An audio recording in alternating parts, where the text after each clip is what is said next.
সংগ্রামী জনতা, দীর্ঘ 17টি বছর পর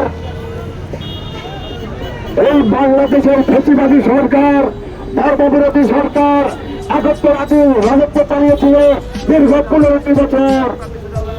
ছাত্র সমাজ তা মেনে নেয় নাই। আজকে এই সরকারকে বিএনপি জামাত আন্দোলন করে নামাতে পারে নাই, উচ্চাসন নামাতে পারে নাই। এই ছাত্র সমাজ একাত্মতা প্রকাশ করে এই শেখ হাসিনাকে ইন্ডিয়া যেতে বাধ্য করেছে। প্রিয় সন্তানী ছাত্র ভাইয়েরা, তোমাদের ঘরে ঘরে চলবে না। আমরা আজকে এখানে যারা ছাত্রদের করি, আমরা অবশ্যই এই যারা ছাত্ররা তারা নিজের জীবন দিয়ে এই নতুন একটি স্বাধীনতা আমাদেরকে উপহার দিয়ে গেছে বাংলাদেশে, যার যতদিন আমার বিশ্বাস পৃথিবী থাকবে এই ইতিহাস কোনদিন বাংলাদেশের পাতা থেকে মুছে যাবে না।